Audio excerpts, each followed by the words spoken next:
Welcome to Overdrive AF, the official podcast of Overdrive Fitness. My name is Teddy Gurzon, and I'm joined by Gina Marie Gurzon. What is up? Coming back at you with another episode today, episode number 177. And today, what we'd like to talk about are wearable technology, right? Specifically, like what we actually have two on each right now. We've got the Apple Watch and the Whoop Band, right? But obviously, there's plenty of other companies that offer these things, and we're gonna dive into that. I guess before we even get started, like what kind of prompted this? Obviously, it's a trending topic. It's a popular topic because like everybody's got something along these lines. But more recently, we've had people ask like, how many calories should I expect to burn in your workouts, right? And the answer to that and the solution to that issue it's a lot deeper than what you would think at the very top, right? And more complicated. Yeah, there's layers to it, right? Mm-hmm. So at the to briefly put how the conversation went, they asked, all right, how many calories can I expect to burn? And I said, well, that depends, right? And I go, why? Do you track that? And they said, yes. They said, I burn around 800 to 900 calories every time I work out, sometimes over 1,000. I go, interesting. How do you know that? They're like, well, I track it. Okay, cool. How many calories are you consuming? And they said 600 calories a day. I'm like, okay. How long have you been on this diet? They go, 4 years. All right. So you were 185 4 years ago, and now you're 220 on a 600 calorie diet, burning 1,000 calories or whatever. Yeah. 900, 800, 1,000, doesn't matter. But they're burning that in addition to their BMR. You can't fucking gain weight in a caloric deficit. The numbers you're going off of are wrong, and what you're consuming is obviously wrong. Which we know that the majority of people are very incorrect on when they track, or if they, when they're tracking. So to put it simply, if you're trying to lose weight and you think you have everything under control, you know exactly what you're doing and what you need to do, then you need to do one of two things. Change something or some things, or admit that you're fucking wrong. Because if you were right, you wouldn't be in the position of being 50 to 100 pounds overweight in a caloric deficit. Burning 900 calories a session. Yeah. Like from the session alone, you should already be losing weight because you're already in a 300, 400 caloric deficit. But the math ain't mathin', bro. So shut the fuck up with that shit. But moving on, wearable technology, right? So there's a bunch of issues with it, but there's also great features in it, right? I mean, if it was complete garbage, we wouldn't be wearing it, right? But it's a tool. It's a tool, exactly. So, the accuracy of wearable tech for data-driven training, it varies depending on the device, the company, what it's measuring, and the conditions in which it's used. While wearables offer valuable insights, there's certain limitations to be aware of, and that's what we're going to talk about today. We're going to break down some of the features that a lot of these pieces of wearable tech tend to have, right? That they come along with, right? So first and foremost, the most obvious, heart rate monitoring, right? So the most common ones, Apple Watch, Whoop, Garmin, Polar, right? They generally provide reasonably accurate heart rate readings during steady state activities like walking, running, cycling. Like running meaning like a jog, right? Or distance. Steady state. Yeah. It's important for people to understand what steady state is. Right? It's not high intensity, crazy jumping and moving and changing direction. throwing weights up in the air and everything else. So yeah, not like clean 400 pounds, and which is an exaggeration. So cleaning like 135 pounds and running 800 meters, doing 5 burpees, picking up a sandbell and doing it over. It's kind of all over the place. So yeah. So that would not be so accurate, right? But you know, it's just that accuracy tends to drop, as we were just getting into, during high intensity or dynamic movements, right? Especially like sports, team sports, field sports, right?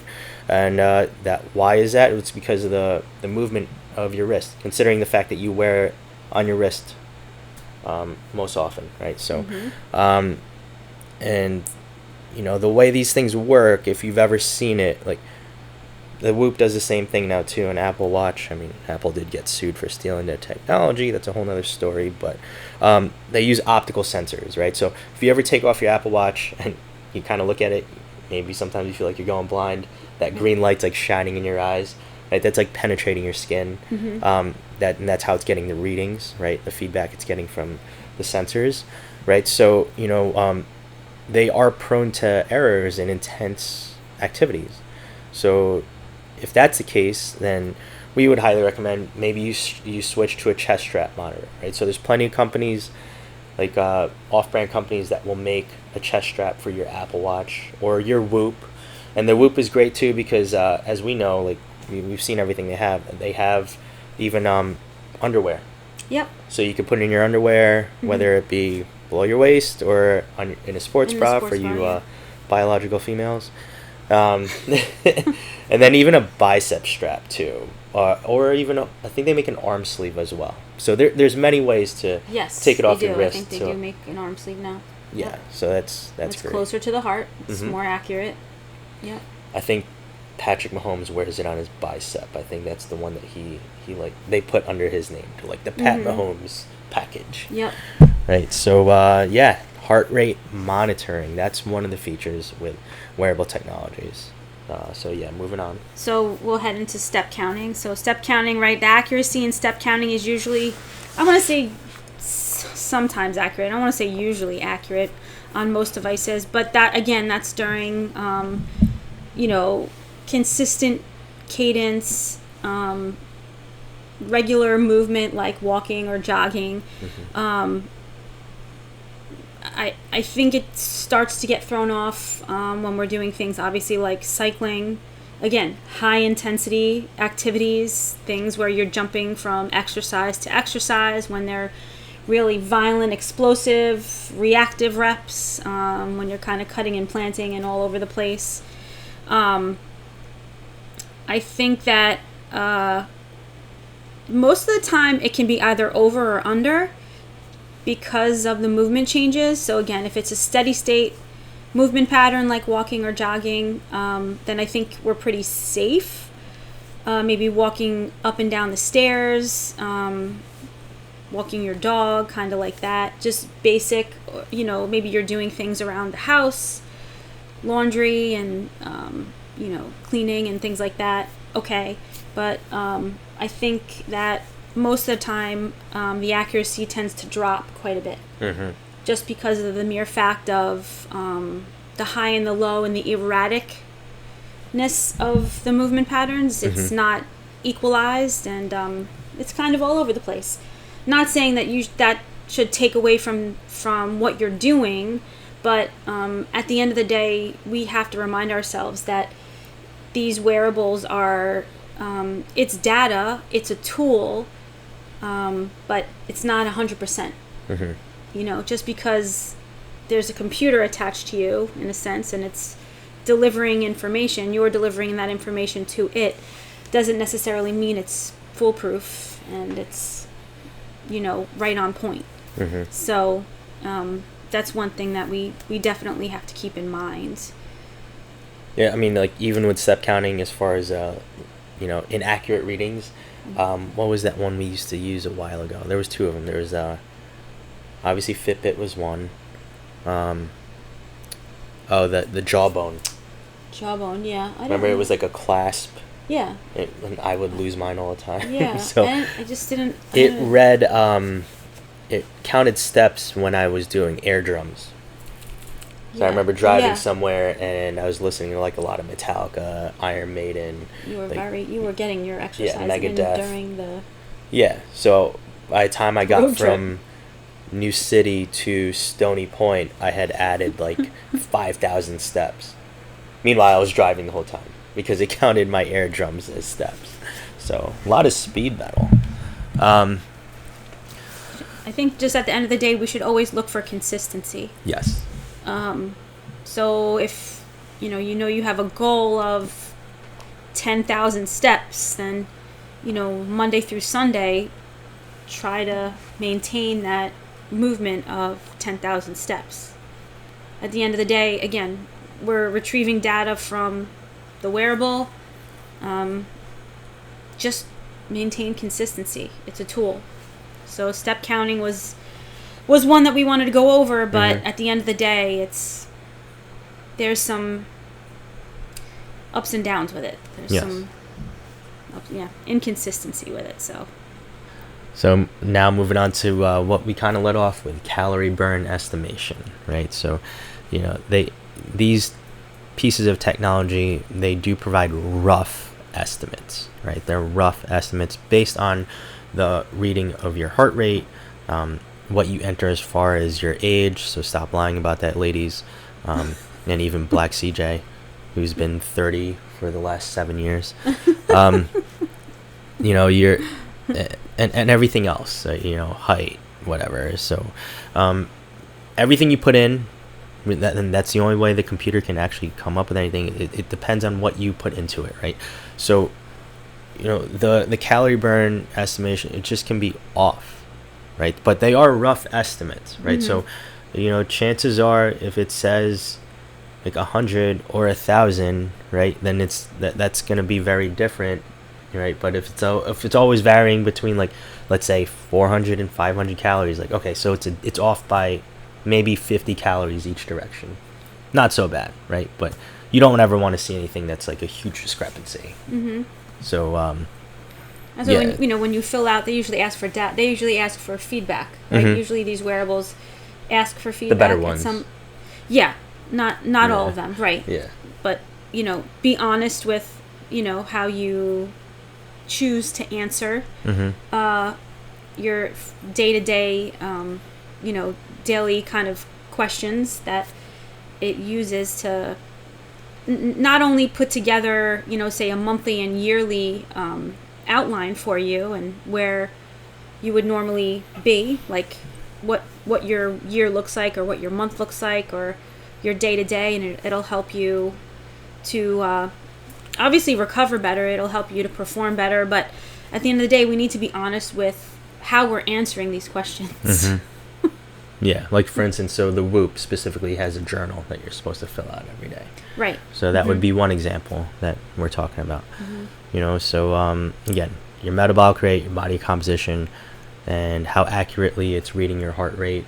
And then even one that I think often overlooked, especially in today's society. So if you've noticed, a lot of people are getting tattoos now, right? Yep. I'm not saying that I had them before they were cool, right? I just got them when I felt like getting them. But they can affect your reading.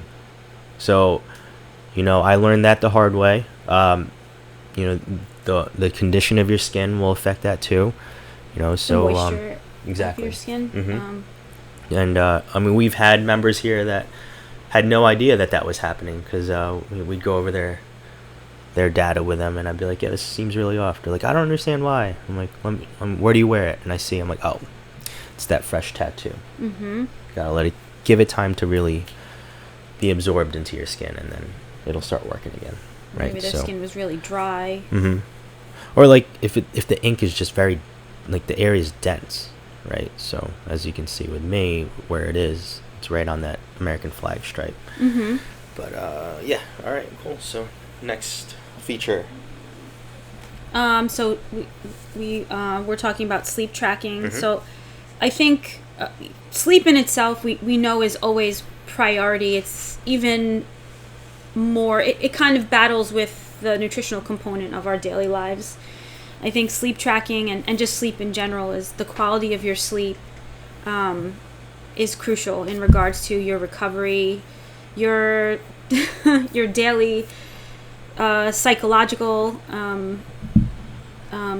well-being, your energy level, obviously how you're going to perform from hour to hour, from literally driving in traffic to, getting your kids up and going to school to, being in that meeting and discussing whatever needs to be discussed at work, getting home and, preparing dinner, getting the kids to all the sports, and then maybe even having some downtime for yourself, so that prior night's sleep and even from week to week, it does wear on you. It's nice to be able to have that consistency and see where you are in regards to even your workouts, and again, how you're going to perform from day to day. I know all these wearables like Fitbit and Whoop and the Aura Ring, and they provide decent estimations of the sleep duration, your sleep stages, so like light, REM, and deep sleep, which all have their significance and all have their specific powers over us in a good way, and how we recover. Using that heart rate variability, your movement, and other sensors to kind of feel out where you are. I think the limitations with your wearables, it's less reliable when it comes to determining your sleep stages. I mean, we wake up so many times during the night, and we might not feel it specifically, but the brain does wake up, and again, it depends on where you are in regards to your hormones too, and especially male and female. We can get into that in a little bit, but men and women, obviously cycle stages. Women will sleep more soundly at certain stages of their cycle as opposed to other stages of their cycle. And again, depending upon a woman who has their cycle from month to month, and then say a woman who could very well be starting in that perimenopausal stage, and then even women who are postmenopausal in that stage of their lives. So even those three stages of a woman's life, sleep can be very different. So picking up on that and the hormone levels between each stage and between each day of that cycle and say week of that cycle, it varies. And even with men too. I mean, men have their own kind of cycle too, but with women, and the hormone rising and drop, so different hormones that rise and drop. It might say you have an amazing night of sleep, but you wake up in the next morning and you feel crappy. So and the women can, other women can relate to this depending upon where you are in that stage of life. So we have to take all of this with a grain of salt and use it as a tool. So again, we always have to look at these things regardless of what they're assessing is, how do we feel? It's a tool in the toolbox. So another feature is GPS and distance tracking, which is why a lot of people would wear them to begin with. Right? So we have a lot of runners in here. I know they tend to seem to favor the Garmin, right? Yes. Yeah, so that's one very popular one for that. Usually pretty accurate. Apple Watch is not bad at all, especially if you have a cellular one, right? Because then now it's running off of basically satellite and cell signals. It's got its own GPS, let's put it that way. But if you have poor satellite signals, let's say you're running in a thick forest or an urban area surrounded by skyscrapers, right? That will get thrown off, right? So it's good to an extent, but at least you have a rough idea of your distance tracking, right? So yeah, I would say yeah. Again, use it as a tool. So VO2 max and fitness tracking. So VO2 max estimates are based on heart rate and activity data, can give you a good indication of your cardiovascular fitness. However, they're still estimates, like we've been talking about this whole time. These are estimates. They're basic, foundational, and kind of bringing all this information together. We obviously are not in a lab from day to day. We are not hooked up to specific machines that are extremely accurate and being kind of noted and logged and checked upon by a PhD or an exercise physiology student who's specifically studying VO2 max testing. So it's not going to be quite as accurate. And then these direct lab tests, they usually involve oxygen consumption, that measurement, and we obviously don't have that. These wearables are not up to par with the lab testing in universities and very specific doctors' offices. So we have to remember where we are and what we have available, and again, that it's a tool.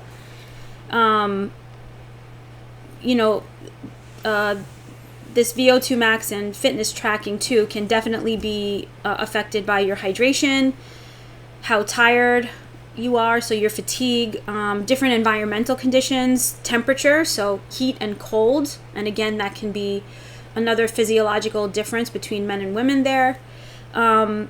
They can definitely skew these VO2 max readings on your wearables, so that's a big deal. Yeah. And so we just want to take that into account, and again, with everything else. That's personally one thing that I actually completely ignore when it comes to any of the features of wearables. What? The VO2 max and fitness tracking. It just it's not the same as, like you had just said, what would be conducted in a lab. Right? But one that I do like personally, right? I won't speak for you about it, but the recovery and readiness metrics. Right? I personally love them, or like them. I wouldn't say love them. They can be inaccurate, so that's why I'm not going to say love them. But that's why we love the Whoop, right? Because it is one of the features that I thought was actually pretty cool when we started using it. So Whoop, Aura does it too, right? It provides readiness and recovery scores based on HRV, heart rate variability, right? It also bases on your resting heart rate and your sleep quality, right? So all this adding up gives you a score of, or it'll pump out a score telling you, like, basically how to gauge how hard you should go in your workouts that day, if you should even work out, right? Now there's many things that can affect it, like stress, hydration, alcohol, believe it or not. Right. Some people refuse to believe that, but yeah, it will throw off your HRV. So yeah, that's chasing a high HRV is something that I do like keeping track of, right? Because I realize my day. Staying in the green. Yeah, staying in the green, which I'm not in the green too often, sadly. So if I can get 2 a week, then it's a win for me. I hear ya. So kind of backtracking to, we were kind of touching upon that in a few of our highlights here of within our list is what happens to your HRV during your menstrual cycle. So that's that the spaces between the heartbeats and tracking that variability between those spaces between the heartbeats. So like I was saying to you guys, in premenopausal women, so women who are still going through their cycle, they're cycling every month, and hopefully they're ovulating. Every woman, there's times in their life, even when they're bleeding every month, that they're not ovulating. But regardless of that, your heart rate variability is definitely influenced by your menstrual cycle.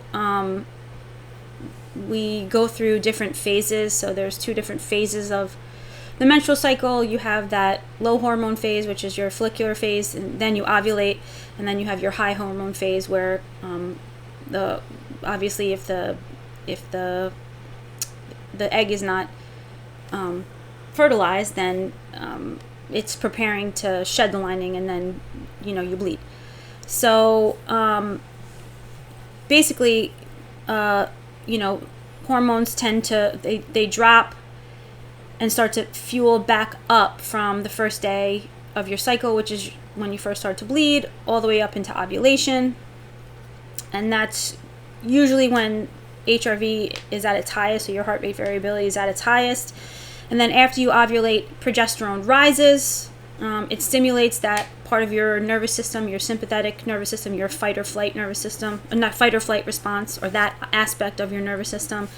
And then that increases your resting heart rate. So you see how things can kind of get skewed, and your respiratory rate, while reducing your heart rate variability. So it kind of gives mixed signals to the wearable. Our recovery metrics in that late phase of our cycle, it's definitely going to be lower as compared to that first portion of your phase, that follicular phase. And because of those changes in your autonomic nervous system and how they affect your HRV, so we just want to be mindful of those things. So you may be recovered, but because the devices aren't based on that algorithm, so we just want to make sure that it doesn't understand. We want to understand, but the wearable doesn't understand the hormone fluctuations. So you may get a false, when I say it's a false, low recovery score. And it might be telling you that you're not fully recovered when you are. So that's where, at the end of the day, I always say, and we always try to remind everybody that it's a tool. At the end of the day, check in with yourself. Mm-hmm. How do you feel?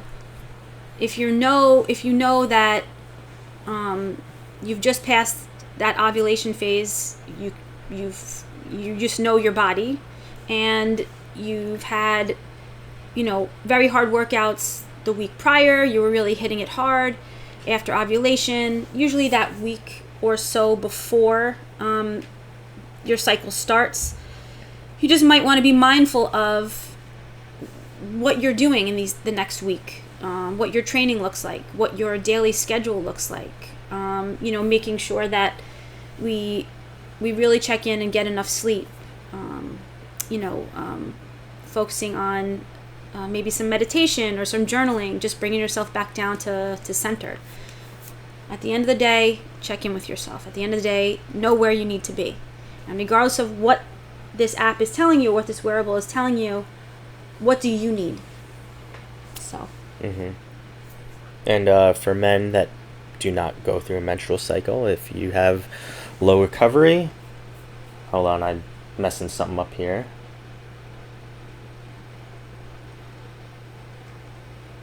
I can get rid of that anyway. So you got some music on. It's playing the outro while I'm trying to speak. We'll cut that. Maybe we won't. But yeah, so basically the joke I was making was like men that go through a menstrual cycle, you don't. So the chances are if it says it's got a low recovery, you might have low recovery. And if you don't, but you feel like you have low recovery, you're just being a fucking bitch. So just nut up or shut up. Nah, but in all seriousness, that is a big point. That's why I love that we left that last. And just to wrap it up, at the end of the day, wearable technology, they provide a good baseline for tracking these trends and all these metrics. But there are limitations to the precision. I love that word because it reminds me of college, in engineering school. There's precision and efficiency. You want to be both. But anyway, you want to be precise and efficient. Yes, not precise once and inefficient for the rest of your life. Okay. You want to be able to replicate consistency over time, right? So, these things can help, but it's not the end all be all. Right. That's the bottom line. Anything else to add? No, that's it. We love our wearables, right? Yes, and again, it's a take it or leave it. I think it's not a take it or leave it. It's at the end of the day, you check in. Mm-hmm. And I think sometimes you'd be surprised at how you do perform throughout the day, regardless of what things say. So you always have to know, how do you feel? And that's for men and women at the end of the day. Awesome. So that's our episode on wearable tech, episode number 177. That's all we have for you today. We are glad we didn't get blown up by a poot. So thank you, Brajol. And with that being said, we're going to wrap this up. We'll catch you guys next week in another episode of Overdrive AF, and we are out.